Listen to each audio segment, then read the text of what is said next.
समुद्र मंथन, कूर्म तथा मोहिनी अवतार की कथा। अग्निदेव कहते हैं, वशिष्ठ, अब मैं कूर्म अवतार का वर्णन करूंगा। यह सुनने पर सब पापों का नाश हो जाता है।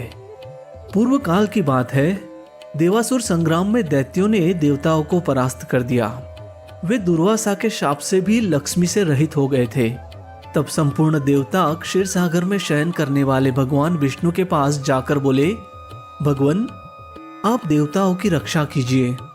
यह सुनकर श्री हरि ने ब्रह्मा आदि देवताओं से कहा, देवगण, तुम लोग क्षीर समुद्र को मथने, अमृत पाप करने और लक्ष्मी को पाने के लिए असुरों से संधि कर लो।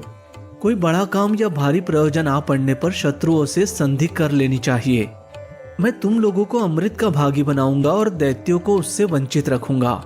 मंद्राचल को मथानी और वासुकी नाग को नीति बनाकर आलस्य रहित हो मेरी सहायता से तुम लोग क्षीर सागर का मंथन करो। भगवान विष्णु के ऐसा कहने पर देवता दैत्यों के साथ संधि करके क्षीर समुद्र पर आए। फिर तो उन्होंने एक साथ मिलकर समुद्र मंथन आरंभ किया। जिस ओर वासुकी नाग की पूंछ थी, उसी ओर देवता खड़े थे। दानव वासुकी नाग के निश्वास से क्षीण हो रहे थे और देवताओं को भगवान अपनी कृपा दृष्टि से परिपुष्ट कर रहे थे। समुद्र मंथन आरंभ होने पर कोई आधार न मिलने से मंद्राचल पर्वत समुद्र में डूब गया। तब भगवान विष्णु ने कूर्म कछुए का रूप धारण करके मंद्राचल को अपनी पीठ पर रख लिया। फिर जल समुद्र मथा जाने लगा तो उसके भीतर से हलाहल विष प्रकट हुआ।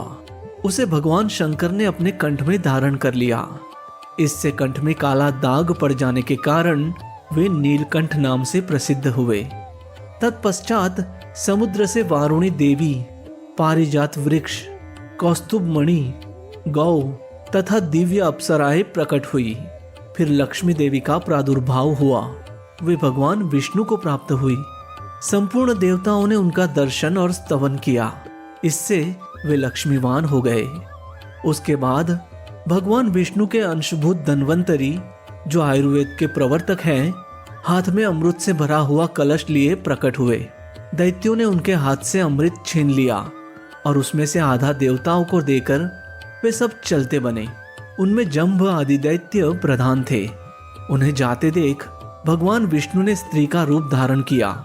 उस रूपवती स्त्री को देखकर दैत्य मोहित हो गए और बोले, सुमुखी, तुम हमारी भार्या हो जाओ और यह अमृत लेकर हमें पिलाओ।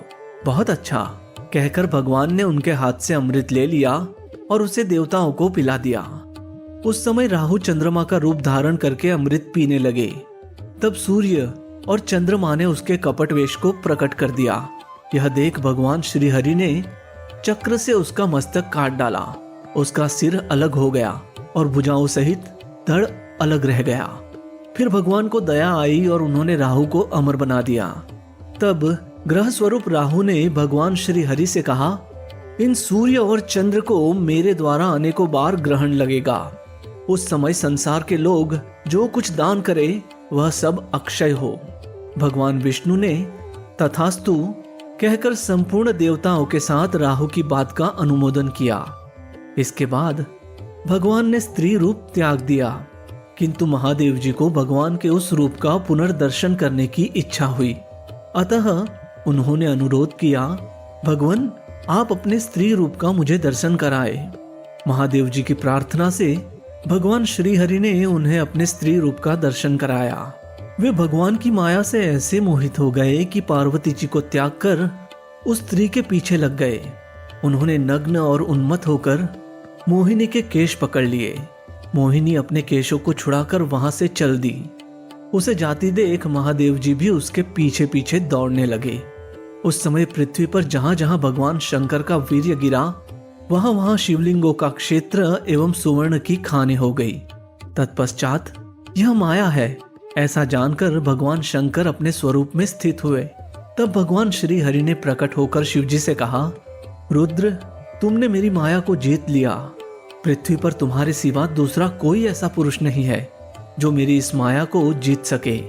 भगवान के प्रयत्न से दैत्यों को अमृत नहीं मिल पाया, अतः देवताओं ने उन्हें युद्ध में मार गिराया। फिर देवता स्वर्ग में विराजमान हुए और दैत्य लोग पाताल में रहने लगा।